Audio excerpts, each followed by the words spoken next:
Waktu itu Pak Ahmad melihat siapa ini, mendengar suara dari rasa yang diucapkan oleh perempuan itu. Panas, panas. Pak Ahmad agak kebingungan. Dihampirilah oleh Pak Ahmad sosok tersebut. Pak Ahmad betul-betul seperti tersambar petir karena melihat sosok yang wajahnya hancur. Astagfirullah. Pak Ahmad sempat terkejut karena setelah menatap wajah sosok itu, wajahnya yang betul-betul mengerikan. Gak berani, gak enak, sempat kesel. Kamu nyolot gitu, ya kaki nih diinjak sama kamu, kata diri itu.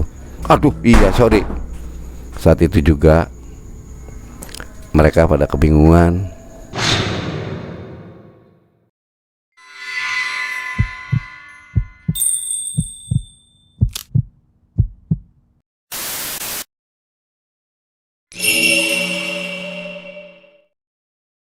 Assalamualaikum warahmatullahi wabarakatuh. Salam sejahtera dan bahagia untuk sobat mengulas malam dimanapun Anda berada. Semoga kalian diberikan rezeki yang berlimpah, kesehatan yang prima, serta dimudahkan dari segala urusannya. Pada video kali ini saya ingin menceritakan tentang perihal di krematorium, di mana salah satu petugas krematorium menemukan hal-hal yang sangat di luar nalar. Oke, sebelum saya lanjut, bagi yang baru bergabung, saya mohon subscribe-nya dan aktifkan tombol notifikasi loncengnya agar tidak tertinggal dengan pemberitahuan video-video baru dari kami. Dan demi kelangsungan channel ini aktif. Baiklah, untuk sobat mengulas malam, berawal waktu itu saya main ke krematorium yang ada di Cirebon.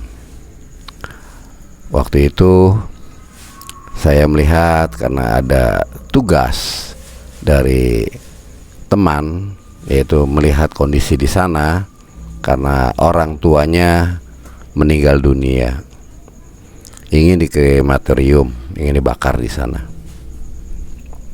Dan saya bertanya kepada salah satu petugas di sana, ngobrol-ngobrol, sempat dia melihat ke saya. Pak, kalau nggak salah Pak Jampang ya. Loh, kamu kenal? Kenal di mana? Saya ngelihat di YouTube Pak, di channel Bapak. Bisa nggak Pak menceritakan tentang pengalaman saya Pak? Bisa saja, tapi kalau pengennya kamu tampil sendiri juga nggak apa-apa di YouTube.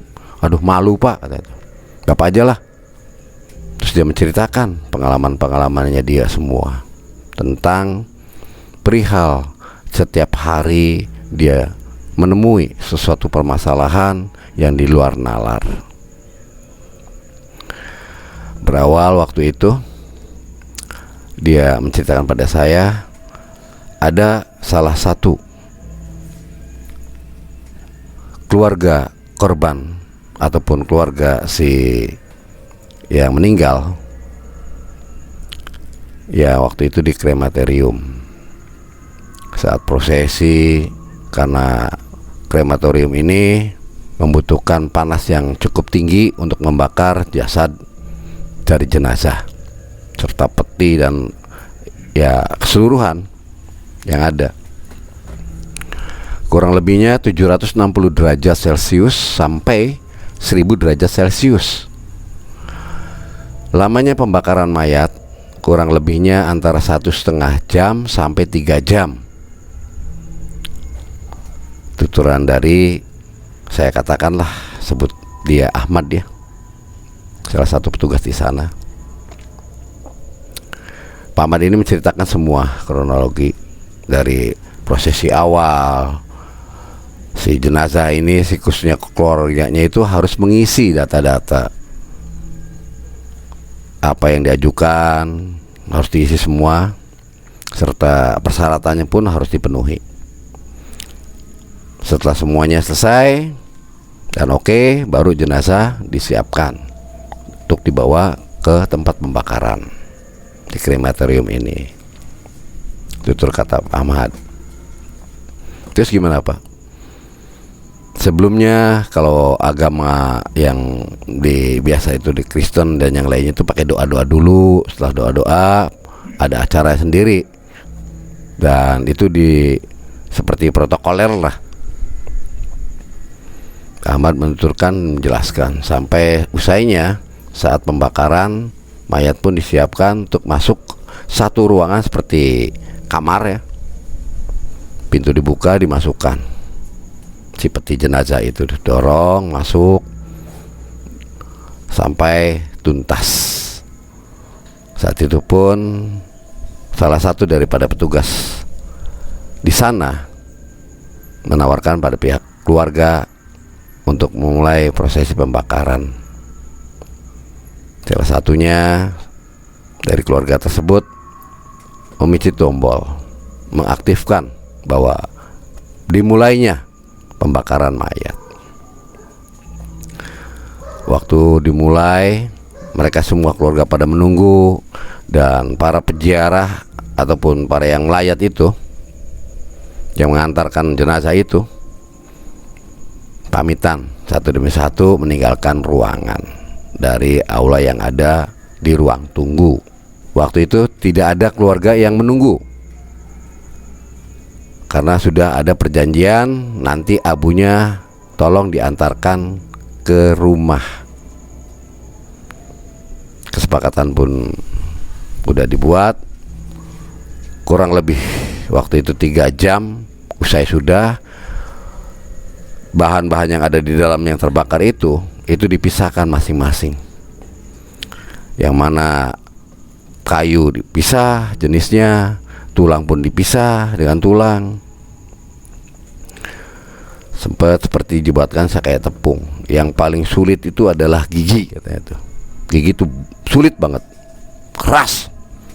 Beda dengan tulang. Kalau tulang masih ada mudahnya, tapi kalau gigi agak sulit. Mesti seperti kayak macam di blender ataupun lebih halusin lagi. Nah, terus dimasukkan salah satu tempat seperti kayak guci,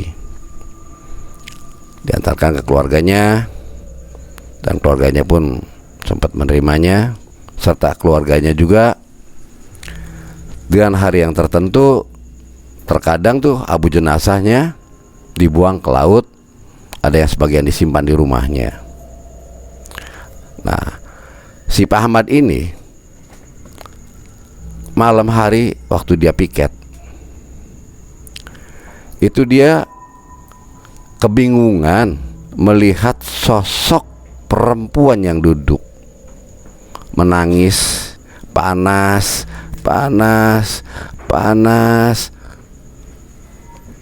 Dilihatnya oleh Pak Ahmad, panas. Kenapa? Waktu itu tuh kejadian tersebut terjadi kurang lebih antara sekitar jam 9 malam. Jam 9 malam Pak Ahmad melihat sosok perempuan yang duduk menghadap ke arah laut, ke arah tempat posisi dari krematorium itu mendekati laut, adanya di tepi laut.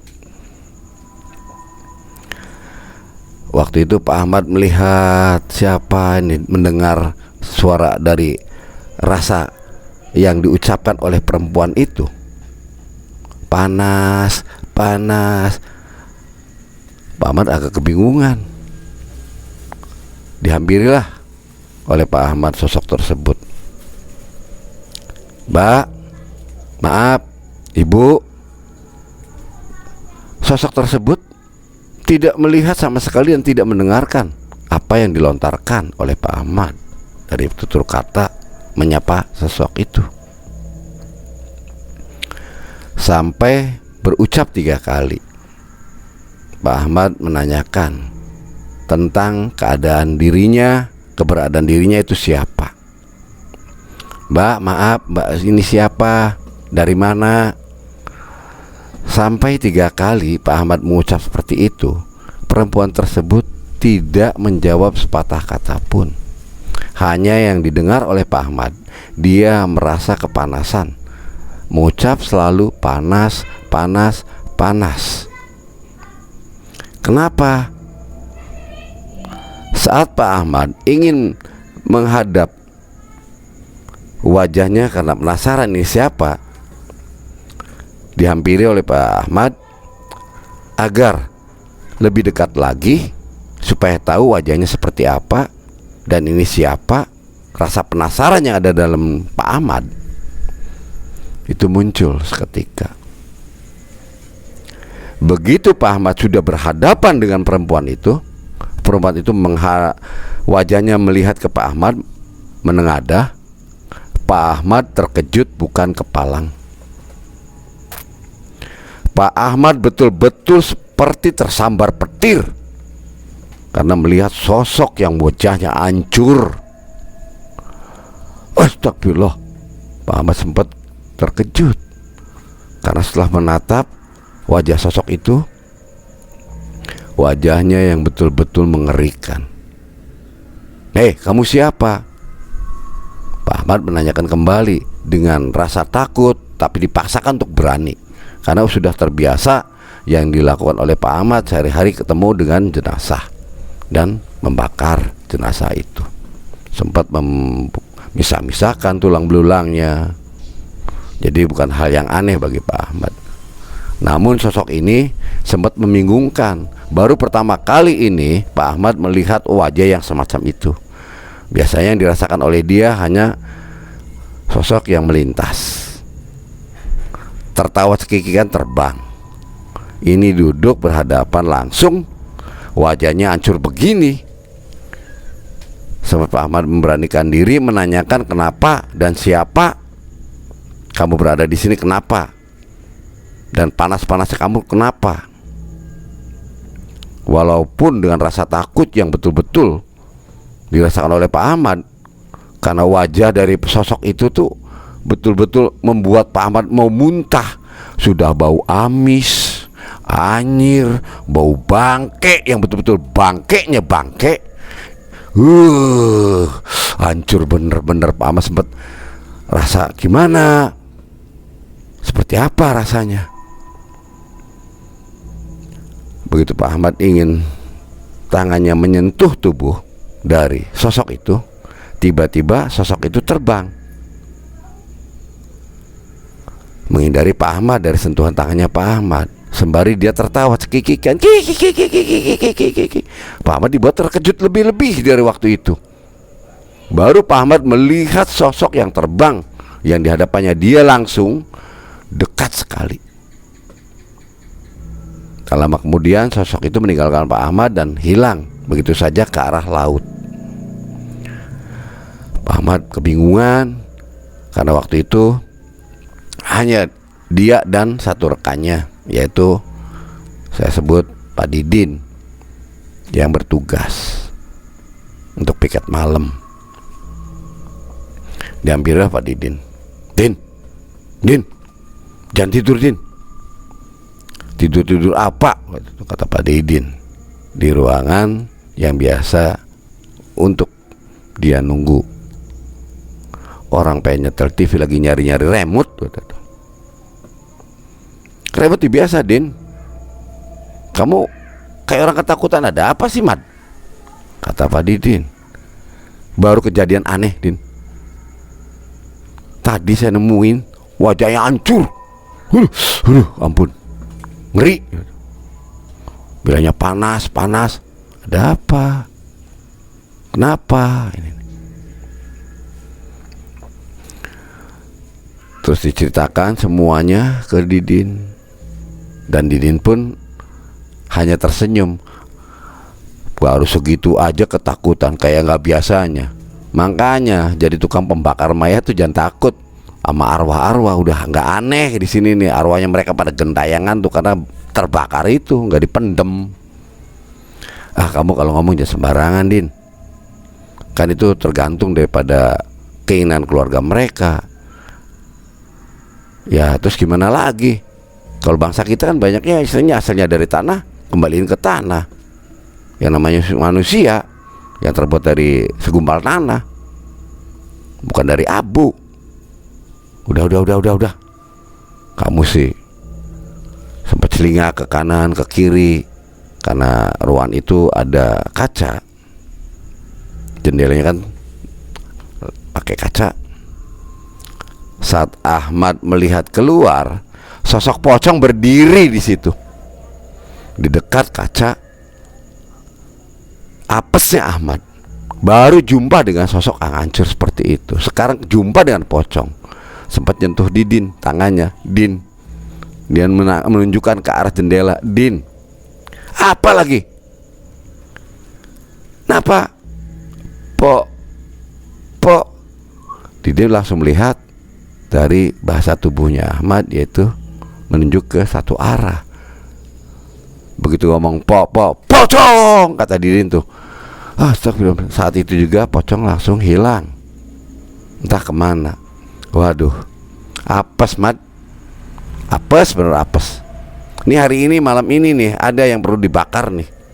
Karena pada saat itu suasana COVID.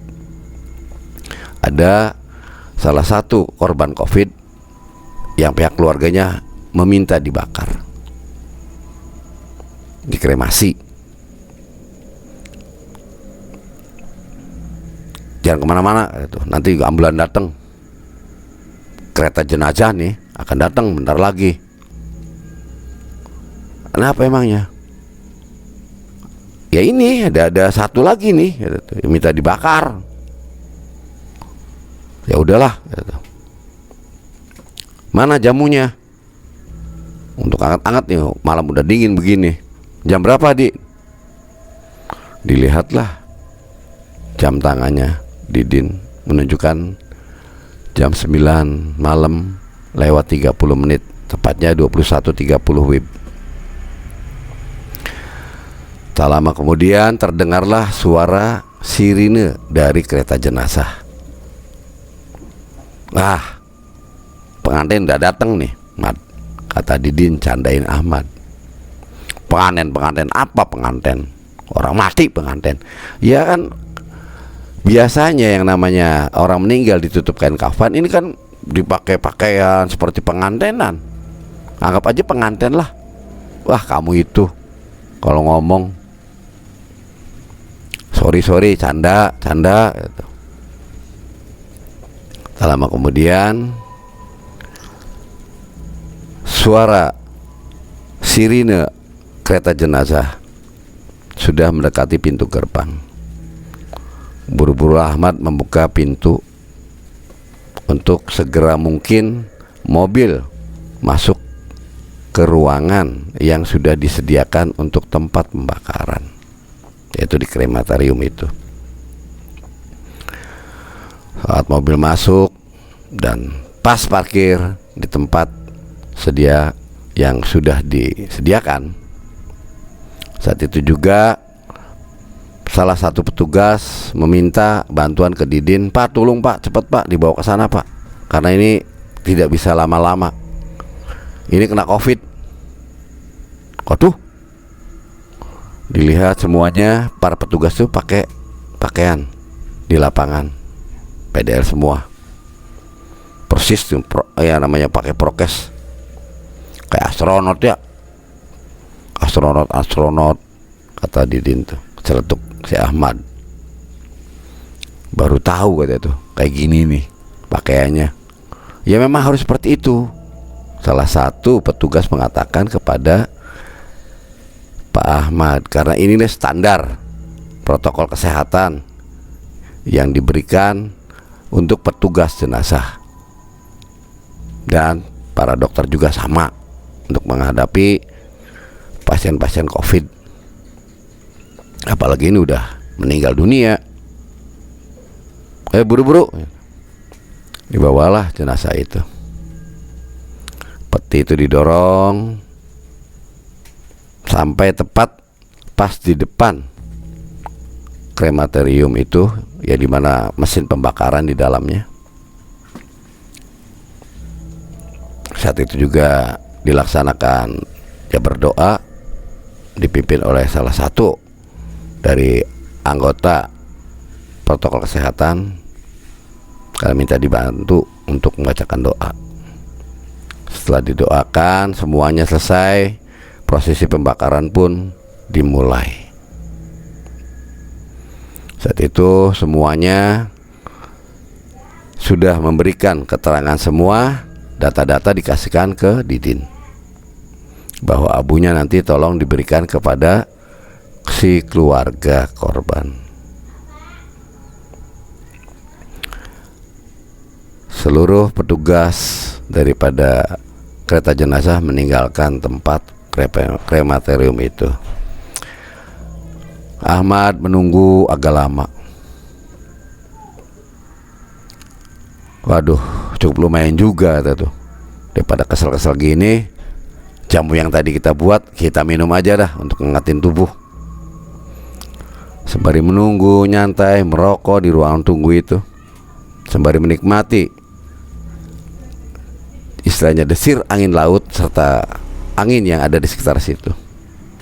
Enak banget, membuat kantuk ini rasanya. Tutur Ahmad tadi sadari dia ngoceh sendiri sembari merokok dan minum jamu itu. Saat itu juga, saat rokok Ahmad jatuh, Ahmad mengambil rokok. Saat ingin memungutnya,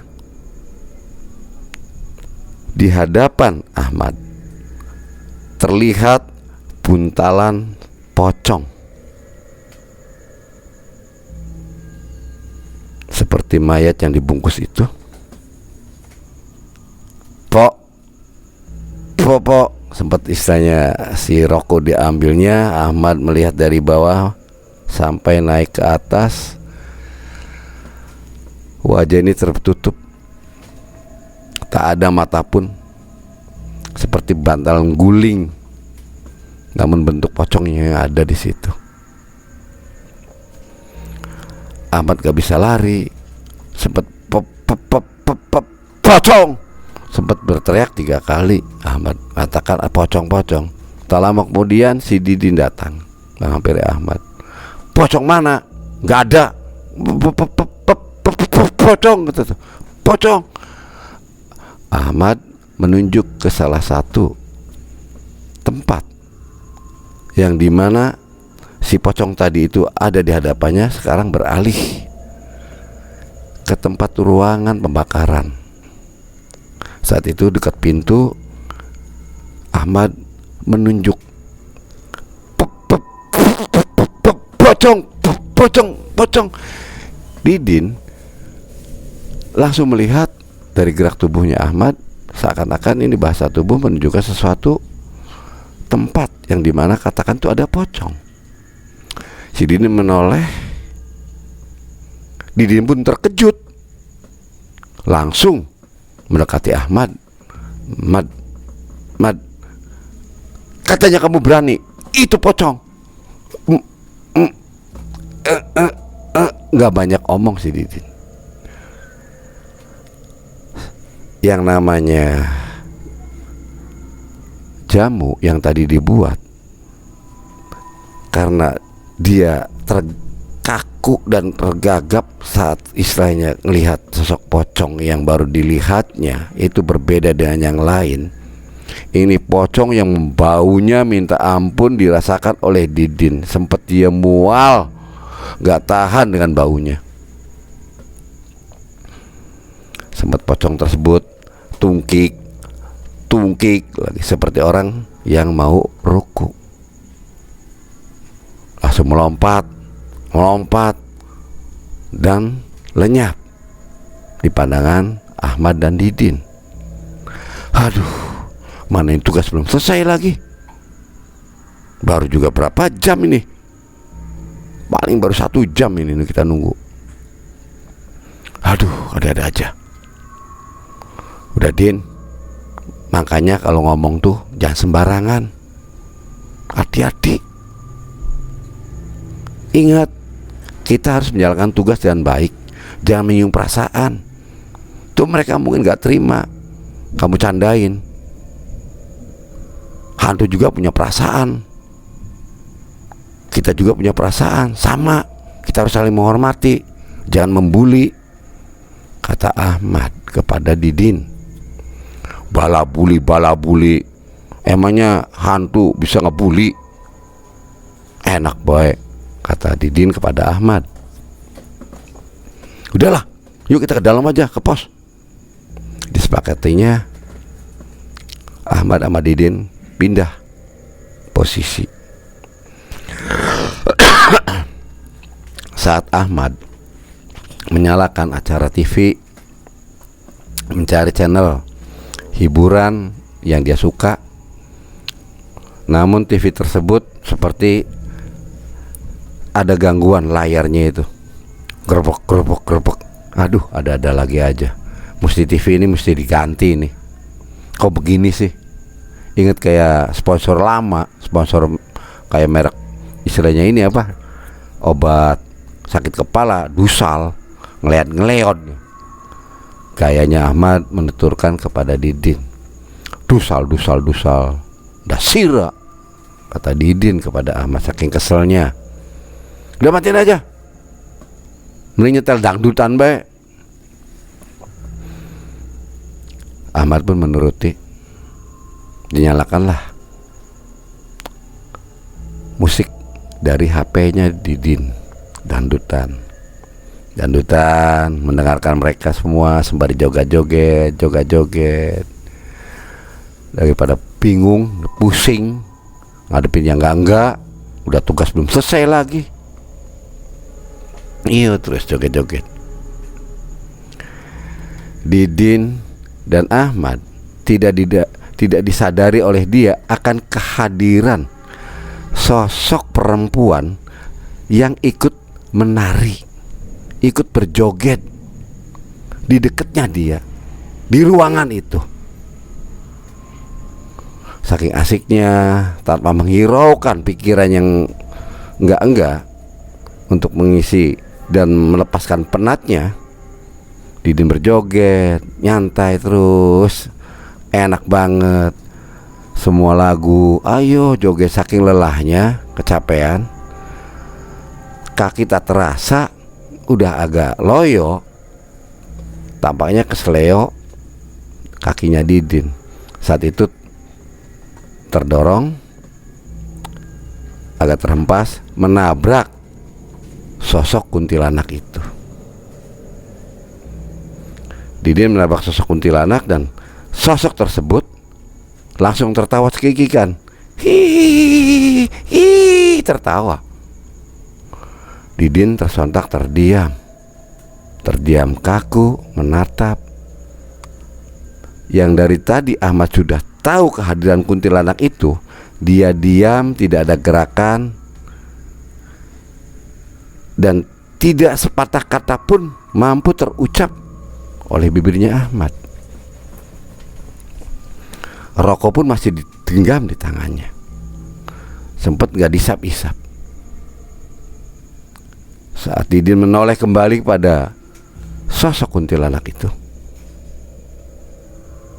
rambutnya yang terurai, pakaian putih, bau anyir, betul-betul bau anyir. Anyir darah seperti orang menstruasi yang membusuk. Didin pun menghindar, mendekati Ahmad, namun agak merangkak jalannya karena dia terseret jatuh. Mendekati Ahmad, saat Didin sudah sampai di Ahmad, menarik tanya Ahmad. Ahmad baru tersadarkan. Kenapa Din? Kunti, nggak ada kunti. Mana kunti? Padahal Ahmad dari tadi tahu dia terkesima, tidak bisa gerak, seperti orang terhipnotis. Saat Didin melihat, itu kunti Din, itu kunti Mat. Saat itu melihat, si Didin mengatakan, itu kunti Mat. Kunti apa? Mana lihat? Saat itu juga dilihat oleh Didin, sosok itu entah hilang kemana, tidak tampak di pandangan Didin. Waduh, hari ini kita apes banget, tutur kata Ahmad. Hari ini betul-betul saya apes. Tidak seperti biasa-biasanya melihat wujud-wujud yang ada, makhluk astral yang gak karu-karuan. Biasanya hanya terbang seperti bayang-bayang melintas. Hal itu gak aneh bagi saya. Ini Din, bener-bener apek. Mimpi apa ya saya semalam? Aduh. Agak keki dan kesalnya Ahmad menuturkan pada Didin, udah Ahmad lah, kalau gini kita gimana enaknya? Keluar aja tak ke warung. Tugas kita belum selesai. Tinggal beberapa waktu lagi mayat akan selesai pembakarannya. Waktu pun berlalu. Ahmad Didin ada di ruangan dan melihat tanda bahwa mayat tersebut sudah usai dibakar. Maka dimatikanlah alat tersebut oleh Didin. Saat Didin melihat jam tangan, waduh, cukup lumayan ini. Udah jam 1:30. Aduh, Mad, 1:30 gantian tidur ya Mad. Kamu yang jaga, saya yang tidur. Enak aja. Ini gimana? Ya udah besok aja diberesinnya. Biarkan esok hari setelah kita tidur baru diberesin. Jangan sekarang, masih panas. Nanti nunggu adem, nunggu dingin. Ya udahlah. Ahmad dengan Didin sepakat bahwa Didin tidur duluan, Ahmad yang menjaga. Ahmad pun mencoba berjalan kembali untuk mengamankan tempat krematorium itu. Barangkali ada yang tidak diinginkan terjadi, entah pencuri, entah apa. Dia ngeronda senter kesana kemari. Ahmad pun rasa kantuk pun tiba, karena desir angin laut betul-betul menghantarkan kita kantuk. Enaknya bukan kepalang. Saat itu Ahmad dekat di pos jaga depan gerbang, di mana di pos itu ada tempat duduknya untuk nyantai-nyantai. Dia tidur. Aduh, bener-bener gak tahan. Tertidurlah akhirnya Ahmad. Saat tidur itu Ahmad diimpikan oleh satu sosok manusia yang baru saja tadi dibakar. Pak. Ahmad pun dalam mimpinya, ada apa? Kamu bertanya, manggil-manggil saya Pak. Minta tolong boleh Pak? Saya udah gak tahan panas Pak, panas. Saya mengamanatkan kepada anak dan keluarga saya, apabila saya mati itu dikebumikan, bukan dibakar. Panas Pak, panas. Ahmad tersontak juga dalam mimpi itu. Loh, memangnya kenapa? Apakah keluarga dari saudara itu tidak menjalankan amanahnya? Yang anehnya dalam mimpi itu Ahmad tidak takut, karena wujud dari sosok dalam mimpinya Ahmad itu berupa seperti manusia yang meminta tolong pada Ahmad agar dirinya itu dikebumikan, bukan dibakar. Namun kenyataannya ini dibakar.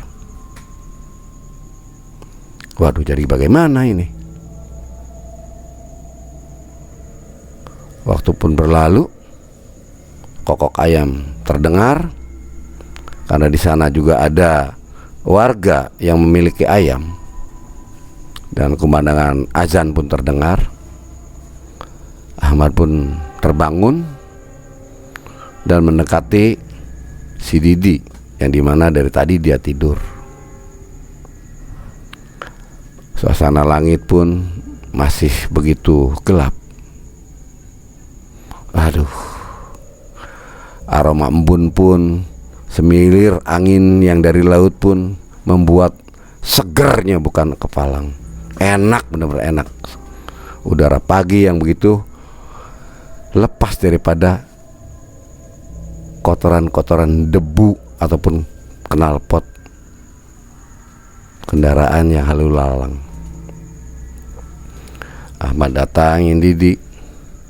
Di, bangun, bangun, udah pagi nih, udah pagi. Enak aja dari tadi tidur.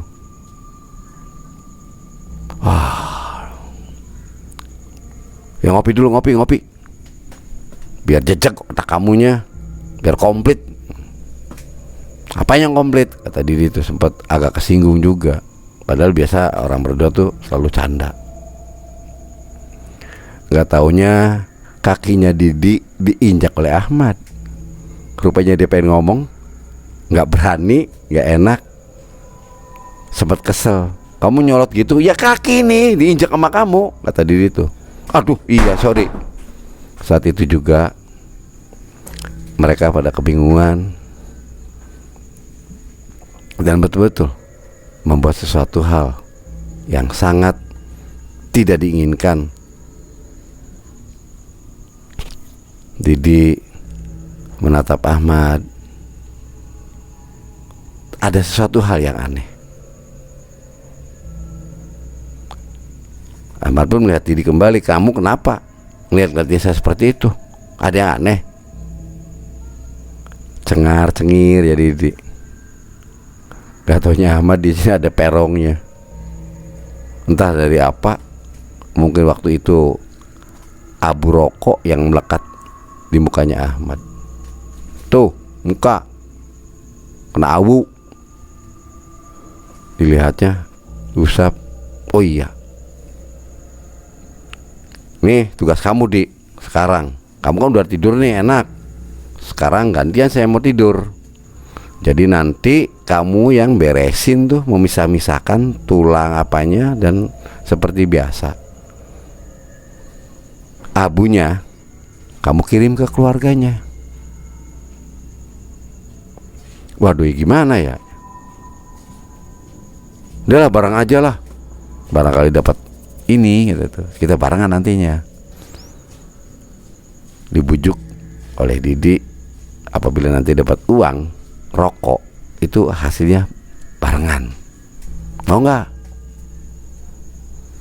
Ahmad mikir juga karena dia uang. Ya udah, biar tanggung lah. Padahal dia udah tidur, ngakunya belum tidur. Udah Di, ini barang baik. Ya udah segera mungkin, karena mungkin udah dingin ini. Berapa jam? Lumayan. Ruangan tersebut dibuka dan dipisahkan. Mana yang tulang, mana yang logam, mana yang kayu. Seperti biasa dipisahkan semua dan dimasukkan dalam satu tempat dari organ tubuh itu, khusus tulangnya. Ditempatkan satu tempat, yaitu guci, karena permintaannya di tempat guci. Saat itu pun selesai, kurang lebihnya jam 8 mereka berangkat ke rumah yang dituju. Menghampiri salah satu warung untuk menghutang rokok dan langsung caw ke rumah keluarga duka. Sampainya di rumah, Ahmad menyerahkan guci yang berisi abu jenazah. Saat itu Ahmad kaget bukan kepalang melihat foto yang ada di ruang tamu itu, foto yang dimana orang ketemu saat mimpi minta tolong. Ahmad diam terpaku, menanyakan pada salah satu keluarga yang di rumah itu, ini siapa? Ini apa? Ini abunya Papa.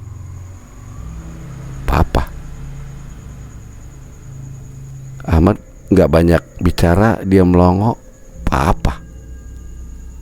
Mangap aja. Sempat mengingatkan, maaf, semalam saya mimpi.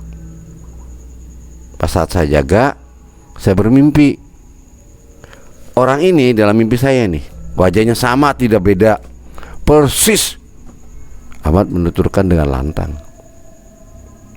Emang kenapa, Pak? Ada apa dalam mimpi Bapak?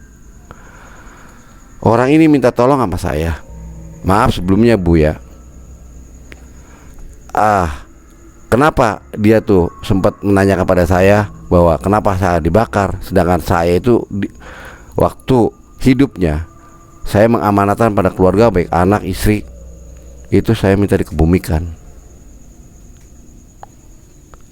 Itulah dalam mimpi saya.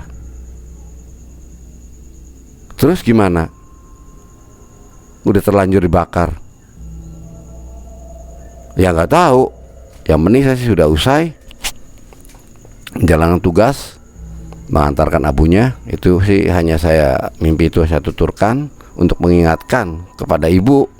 Barangkali amanahnya beliau, ada lagi amanah yang lainnya, silahkan ibu jalanin. Barangkali takut ada apa-apa. Setelah kemudian Didin pun meminta pamitan kepada tuan rumah. Hemat, nanti Pak, ya, bentar dulu.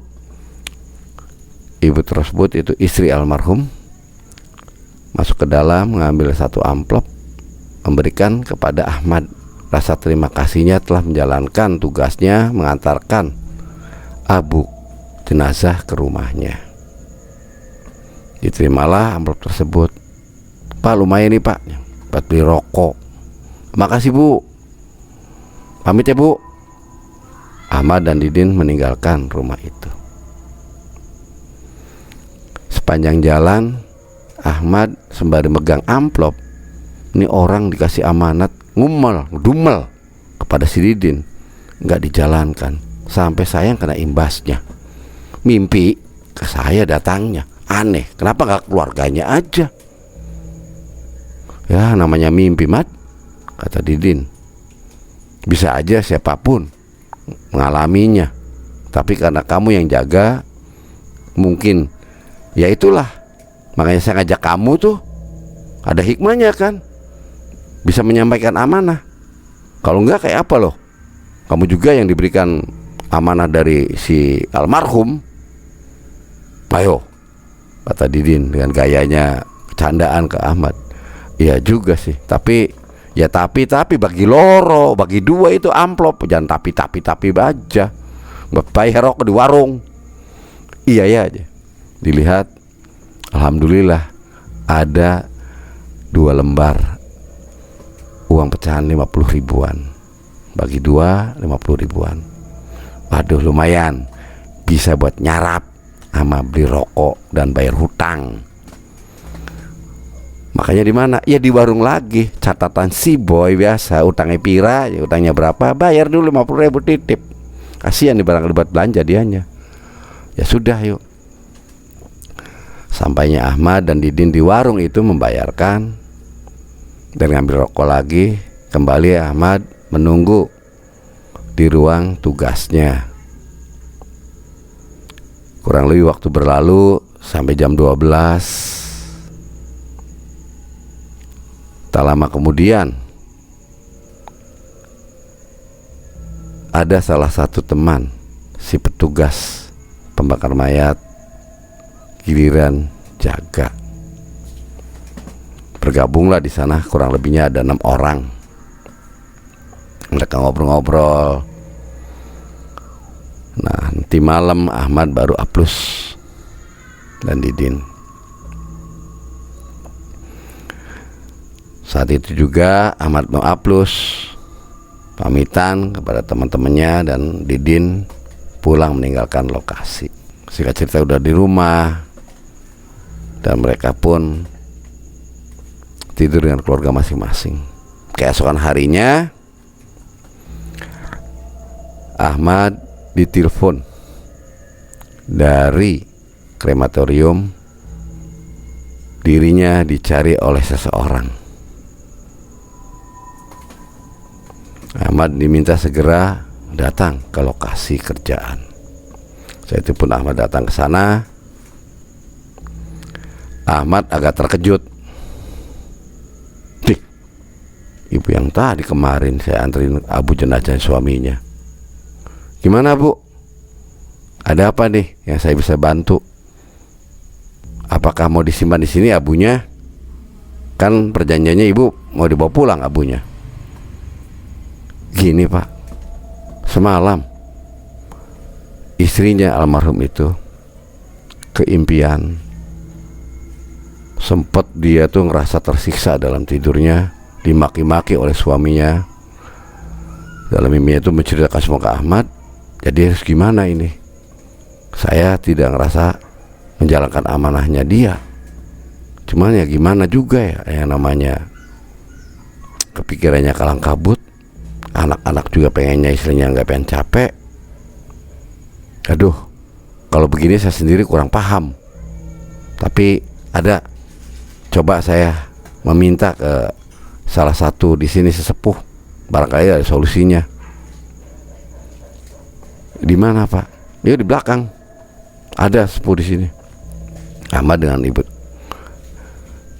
mengajak langsung ke sana. Waktu itu ketemulah di ruang tamunya, di rumahnya sesepuh itu. Ahmad menuturkan keperluannya. Oh gitu tah. Saya panggil aja Mbah. Panggil aja Mbah. Baik. Ahmad menuturkan kepada Baik. Itu Mbah. Ini istrinya almarhum. Emang yang dirasakan sama ibu seperti apa? Ahmad yang ceritakan seperti itu. Lebih dari itu.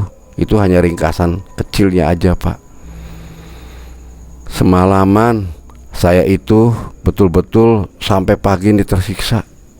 Capek sekali. Saya dikejar-kejar, dimarah-marah oleh almarhum suami saya bahwa saya tidak bisa menjalankan amanah. Dia minta dikebumikan, bukan minta dibakar. Tapi keluarga meminta membakar. Jadi gimana Pak? Mohon petunjuknya ini, jangan sampai nanti mengalami keluarga saya enggak. Anak sayanya sendiri takut. Udah gini aja. Kalau memang suami ibu pada saat hidupnya mengamanahkan dia kalau mati dikebumikan, bukan di krematorium atau dibakar. Karena udah terjadi namanya dia dibakar, maka abunya dipendam aja Bu, di sawah atau di mana, atau di rumah ibu dipendam di tanah. Semoga aja arwah daripada suami ibu tidak mengganggu ibu lagi, tidak penasaran lagi, agar amanahnya bisa dijalankan. Ya terus gimana, Bah? Ya udah, saya mencoba untuk berdoa ya. Karena memang kita agama yang berbeda, maka dengan sebisanya saya, dengan ajaran agama saya lakukan. Dan ibu berdoa pun menurut agamanya ibu masing-masing. Ayo kita doa. Dimulai ya berdoa. Mbah Yai memimpinnya, cuma ikut. Setelah usai, menyarankan kepada ibu itu agar abu almarhum suaminya itu jangan ditutup, dikebumikannya dihampar, lepaskan dari wadah itu. Ya udah Mbah, makasih Mbah, tapi mohon maaf, tujuannya apa sehingga nggak dikasih tempat ini? Yang namanya manusia tercipta dari segumpal tanah, maka kembali lagi kepada tanah. Sehingga kalau tidak ada tempatnya, abu saja itu udah meresap seperti apa keinginan daripada almarhum suami ibu minta dikebumikan. Kalau di wadah dia masih terkungkung, nggak menyentuh ke tanah, biar berbaur. Oh terima kasih mbah, makasih sekali.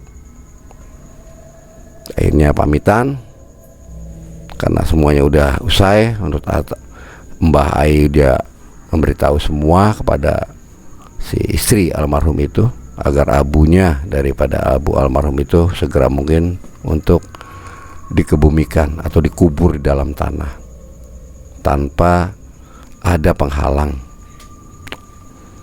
Singkat cerita, apa yang dia anjurkan oleh Mbah Ai itu dilakukannya karena waktu itu Ahmad yang menggali tanahnya. Nah ini udah usai bu, ya ini gitu, buat kamu aja, barangkali berguna untuk kamu, kan lumayan bisa dijual lagi. Saya udah nggak butuhin. Yang penting saya minta doa kepada bapak agar arwah dari almarhum suami saya tidak mengganggu saya dan anak-anak saya. Khawatir sayanya kecapean sehari aja udah. Saya begini pun atas kesepakatan anak-anak, karena saya menceritakan semuanya sebelum ke bapak tuh pagi, menceritakan pada anak-anak, dan anak pun menyarankan saya harus menjalankan amanah daripada papa karena udah terlanjur terbakar. Gimana, makanya cari tahu itu. Oh ya udah bu, karena udah selesai, saya pun pamitannya bu, karena saya bentar lagi juga mau tugas. Ibu itu memberikan uang kepada Ahmad dan diterimanya selaku tanda terima kasih. Pak, punten ya, jangan lihat nilainya, ini keikhlasan saya memberi kepada bapak karena bapak telah membantu saya. Untuk kedua kalinya bapak membantu saya. Iya bu, makasih sekali bu. Aduh, saya mau langsung nih bu. Ibu-ibu itu pergi meninggalkan Ahmad. Ahmad pun kembali lagi kepada tempat kerjanya di krematorium. Saat di krematorium, Ahmad celingak-celinguk cari si Didin. Ternyata Didin belum datang. Mendibai Mat, salah satu temannya menyapa Ahmad. Jo, ada Jo. Didin belum dekat Jo. Burung. Apa mendik? Kamu kemana? Ya biasa. Waduh, dapat angkutan ya aja, dapat rezeki. Ya pecing tuh. Ya delat. Ana sih udut-udut mah, kata Ahmad. Ahmad kembali mendatangi warung untuk membeli rokok dan dia sarapan di sana. Saat itu juga rokok dikasihkan ke salah satu temannya yang bertugas di sana, yaitu si Jojo. Nih Jo, nah gitu namanya teman-teman. Pipir Mat, udahlah rahasia, gak usah diceritakan. Orang mau ngasih besar kecil itu yang penting kitanya ikhlas menerimanya, bersyukur. Semua nobes bagus, anak amai daripada laksi mai. Kamu juga istilahnya kan gak ikut-ikut juga dapat kan imbasnya, dapat rezeki dari saya. Ya kepokoh diminta, kalau nggak diminta mah boro-boro ngasih. Manusia-manusia pedit, pelit, kikir, iwil-iwil gitu mah, kata si Jojo. Saat itu Ahmad pun saya tugas juga esok harinya dan tidak terganggu kembali apa-apa yang dirasa pada saat tugas. Begitulah cerita dari petugas krematorium untuk sobat mengulas malam, dan terima kasih untuk temanku yang bertugas di sana atas ceritanya. Hari ini saya ceritakan pengalaman Anda. Bagi teman-teman yang ada cerita ingin ditampilkan, ingin dibawakan oleh saya, silakan aja. Silakan kirim email maupun mencerita langsung datang ke studio pun nggak ada masalah. Saya ucapkan terima kasih pada Ahmad atas ceritanya. Saya mohon kepada sobat mengulas malam, ambillah hikmah di balik cerita ini. Ambil yang terbaik, buang yang jeleknya. Seakhir kata, wabil taufiq wal hidayah. Wassalamualaikum warahmatullahi wabarakatuh.